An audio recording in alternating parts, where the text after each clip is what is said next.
Hi, welcome to the Property Gurus. This video is the second in a series looking at the renovation of a 1930s semi-detached property. When we took on this property, it was in a dire state, so we completely stripped it back and have renovated every single square inch. We'll talk you through what we've done and how we did it, and how you can think about approaching your renovation project. The slides you can see here show you some examples of what the property was like when we took it on. If you haven't done so already, please subscribe and give us a thumbs up, and we hope you enjoy the video. Today we're looking at the transformation of the middle floor of this property. We're starting in the hallway to the house because the initial impact and the first impression you have of the first floor is the staircase. Now, we've touched on this before, but we have clad this entire staircase in real oak. So this has cost a bit more and we've taken a bit more time to do it, but the initial impression and the wow factor is really worth that extra effort. If this was carpeted, it just wouldn't have the same feel. We put the lovely oak flooring on the ground floor. We discussed that in the first video. But here, we've taken the time to actually use the same boards to create an amazing staircase. So you can see here, if we look, we've actually got some nosings. So the nosing, which we've looked at before, I'll just show you. You can buy nosings online or from oak retailers. It's a pre-formed item, so you can see that it's already got the bull nose. We've gone for the bull nose here, and it comes unfinished. And this basically just is, we fitted it on the edge of the step, like so, and then it's a tongue and groove system. So we've fitted the same boards that we've got on the floor here, we've fitted into the end of this to create this new step. And we've done that on every single one of these steps. And you can see that in more detail in some videos that we've posted on our channel. So please check those out if you're interested in doing that yourself. But just coming back to the stairs, you can see this was a rounded double end bullnose step, this bottom step. So effectively it was round here. And we've created a box over the front of it by using the bullnose edging and the plank. So these risers here are just pieces of this flooring that we've put vertically and glued in place and fixed on. So the impact of that is really quite impressive. You can see that it just looks like a really impressive entryway to the first floor. You can see here, this was where we've got this landing area. We've just put extra pieces of the board on there. We cut them into shape and size. And so it's exactly the same flooring as we've got here, same oil that we've applied, but really gives you that dramatic feel, really changes the perspective. If you look at the pictures that we had originally when this was carpeted, it just didn't have the same impression, whereas now it's quite a grand entrance to this first floor. So let's go up and have a look at what we've done. We talked about the balustrading previously. This is the original banister. So the original banister here was all varnished, so it was brown, really not very nice, a bit dark and depressing. And we've transformed this by basically sanding it down, putting some primer onto it, and then painting it white. We took 2 layers of eggshell white paint on this, and it's really come out lovely. And you can see now that as you walk up the stairs, the combination of the new flooring and the white balustrades is really quite a nice impact. This window is already here.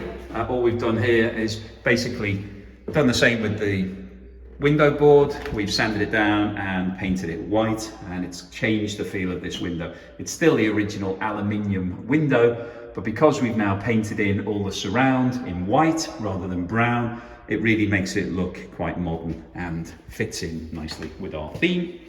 So as we come up onto this floor, we've installed all of the new doors that we talked about in the first video. So these are real oak fire doors. They came unfinished, so same as the flooring. We've applied an oil to them. I've just closed this over, I'll give you the impact as we come up. You can see that we painted door frames white, and we've got these oiled doors. It really gives it quite a lovely modern feel. We've put a rose handle on here, modern, wasn't very expensive, but just gives you a good feel when you look at that door. So the landing itself has been transformed through all the new doors that have been fitted on here, and we've got the same flooring that's been brought up from downstairs. So in each of these rooms, it's got the same wooden flooring, so that's quite unusual.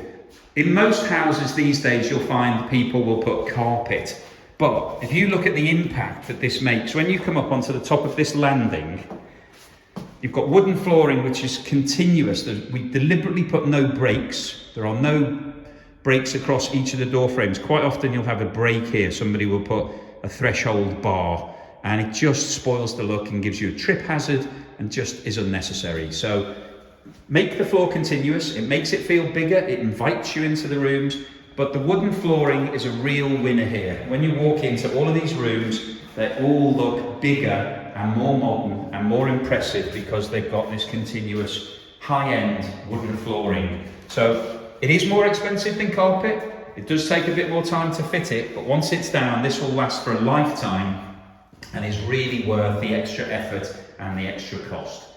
So in this room, and in all of these rooms, the original skirting boards are still in place. So we have primed and painted these skirting boards, and we had a problem when we did that because the guys who fitted the floor used multi-tools and cut all the way along these skirting boards and did quite a shabby job. So we'll show you on the video here, you can see that across the bottom of all these skirting boards, there was a real uneven finish to it, and it really spoiled the look. When you came into the room, because the flooring looks so good, when your eye saw the line had been cut, it really made it look like an amateur job. So to counter that, we installed some white beading. So you can see here across the bottom of the skirting board, there is a white beading. So you can see it in more detail, but we've installed that, and that has really brought the finish back up to the required level. So now when you come in here, you don't think about the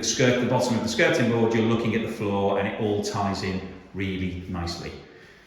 Other features in this room, we've installed a radiator. This is in exactly the same place as the previous radiator, but this is a more modern version, so it's a double radiator, much more efficient, and it's obviously new, but we've used the same pipes that were here originally, which is why they are white as opposed to any other colour.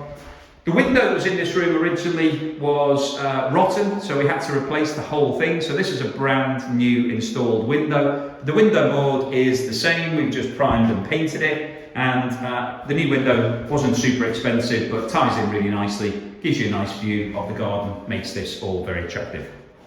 The other main feature in this room, when we first acquired it, these cupboards were already here, but they didn't look like this.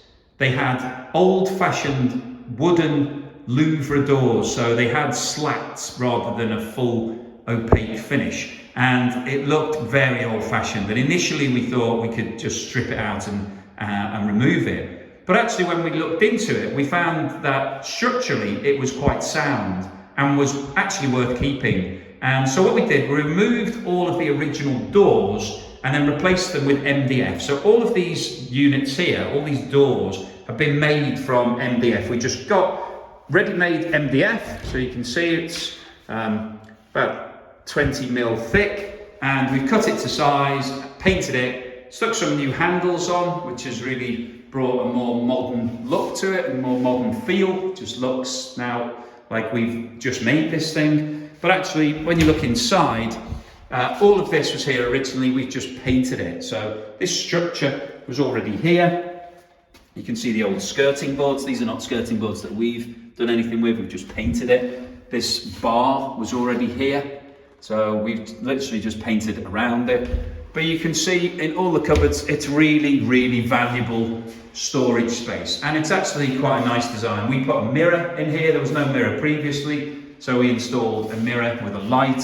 So we've got a light in there now, so it becomes more of a dressing area. You can sit here, get ready, do anything that you want to do that involves a mirror. So that's just a small touch. But yeah, basically we have just taken what was here and renovated it, and made it really modern. And so you can see this is the original bar. We didn't buy a gold one, it was already here.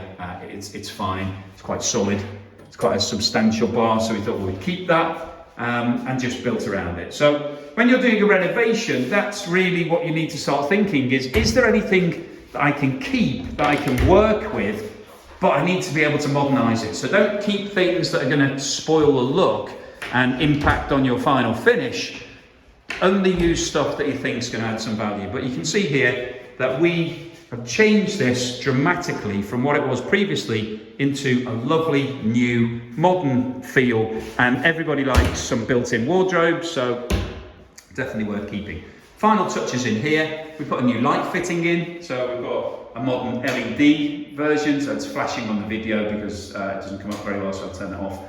But it's a nice modern clean design, fun, looks quite cool. And we also replaced all of the existing sockets, so you can see the sockets are quite low down. Because they're existing, we didn't have to raise them up to meet current building regs. We've replaced these with chrome sockets with white inserts, so not super expensive, but just look a little bit more upmarket than your standard white, and the same with the light switch. So that's the second bedroom. Let's go into the master bedroom. Pretty similar in here. We changed all of the sockets, so you can see that they're all chrome. We've got a similar sort of light fitting. In here we had more of a feature window, but it was looking very tired when we bought the property because it had brown surround. It was all varnish and really unattractive. So all we've done in here is to prime all of this woodwork, same with the skirting boards. We primed all of this, we painted it white, and it makes these windows now look like an exciting, attractive feature, whereas before they looked old-fashioned and tired. So a little bit of paint and a little bit of elbow grease has really brought this window back to life.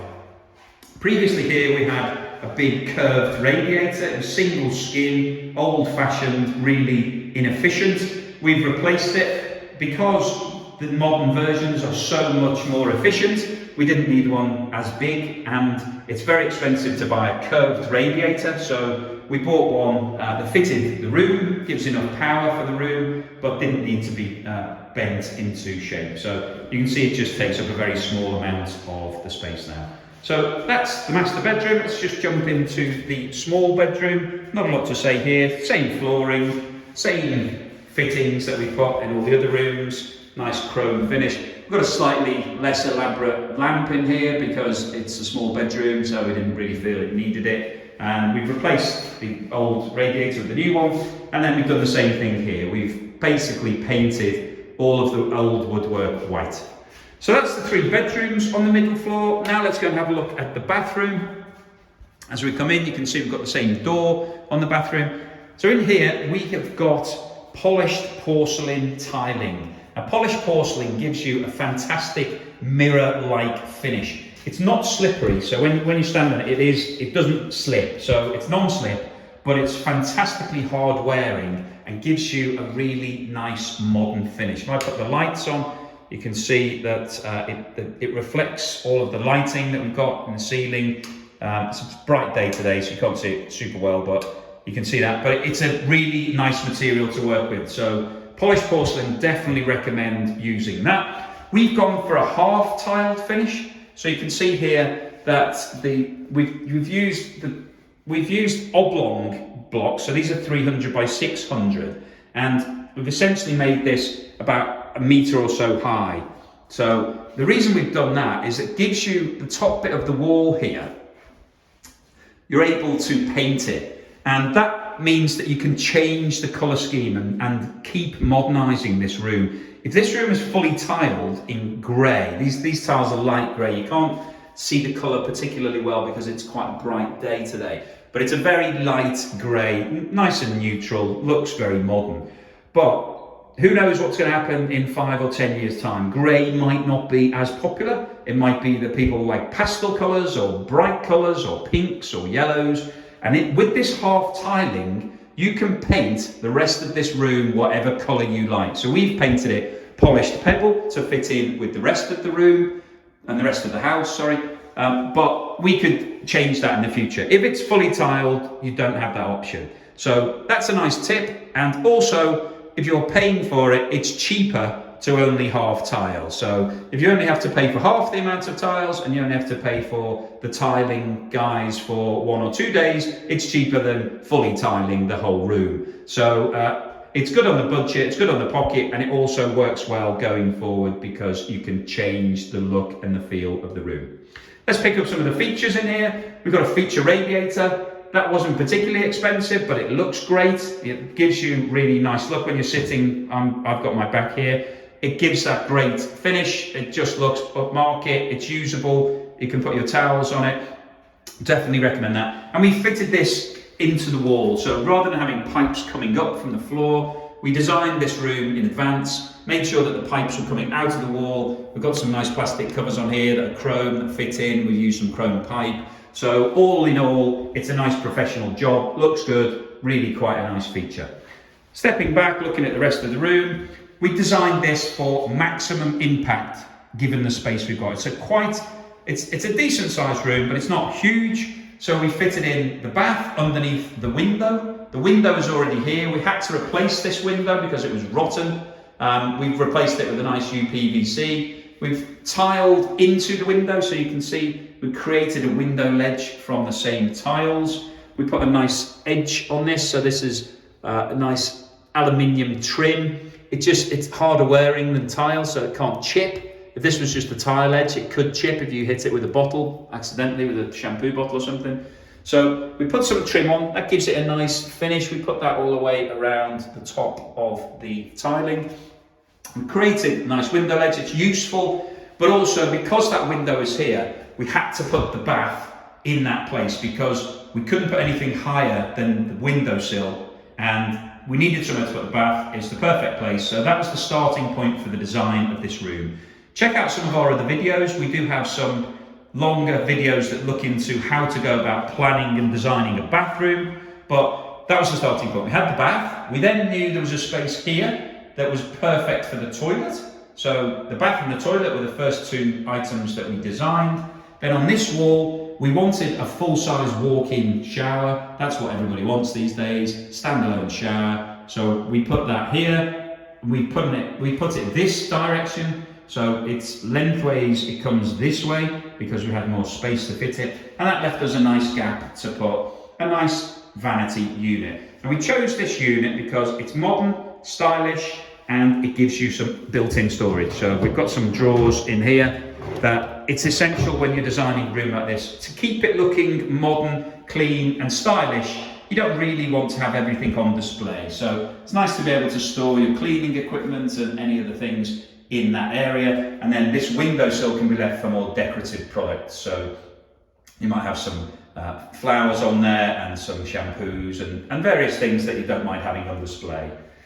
Coming on to the fittings themselves, we've gone for chrome tying in with the rest of the house. So this is a wall mounted shower and bath filler. We wanted one that had a separate shower because these days people like to have a bath for the kids, and if you're washing the kids' hair in the bath, it's nice to be able to have a different shower to rinse that. So all in all, not very expensive, but looks great, gives it that modern feel, looks stylish. It's nice that it's mounted on the wall. Again, we planned ahead for that, made sure the plumbing was in place before we did the tiling, but pretty straightforward to do. Coming onto the sink, this is a resin sink, so it's plastic, but nice modern feel. We've got a click-clack waste here, so and a modern mono tap, so it's just one tap for the hot and the cold. Onto the shower. We've used the shower tray, so it's popular these days to have shower wet rooms. We don't really like them because they tend to have issues, or you get mold starting to build up on the floor. Having a shower tray is very simple, straightforward, and not very expensive. We've elevated this because the plumbing underneath sits down a little. So we've designed it in this way. It looks fine and makes it easy to access those pipes in the future if there's a problem with the plumbing down there. This was a unit that we bought. It's frameless, so it minimises the amount of silver, so it's mostly glass. It's got a nice roller slide on the top, quite modern, not super expensive, but does the job and looks great. And then inside the shower, we've got a modern thermostatic shower valve with two wheels, one for the temperature and one for the power. The other things to touch on, I guess, in this room is the mosaic. So we've installed this mosaic. These are, you can purchase these from Amazon or eBay in sheets. They come, there's usually about 30 on a sheet. And then we've cut this to size, so we've just cut 2 off. And then we've just run that all the way around. This has got some backing behind it. These mosaics are much thinner than the actual tiles themselves. So we put some backing on it to make sure that it's flush, that it sits nicely, it's all flat. And then we put that all the way around. We put it through the middle of the shower. Obviously you need to fully tile the shower area because it's wet. But we put it through the middle of that, and then underneath the mirror, and then all the way through we put it into the window and then round on this side.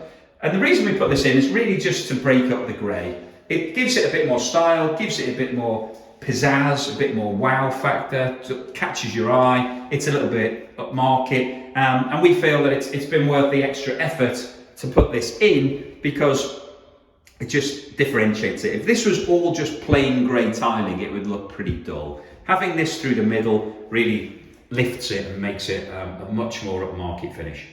So the final feature in here, but one of the most important to talk about, is the mirror.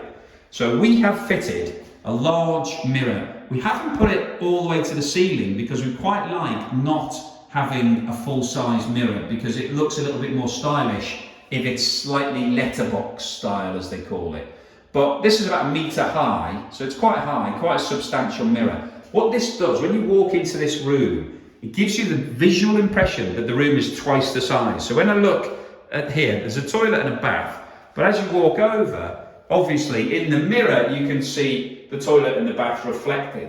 So visually it makes this room double in size. So this room is about 2.5 meters, 3 meters across, but when you look in the mirror it feels more like 5 or 6 meters. So it doesn't feel oppressive, and combined with the window, which is bringing in a ton of light, it makes it super light because that light is bouncing off the mirror and back into the room. So it's doubling up the impact of the natural light.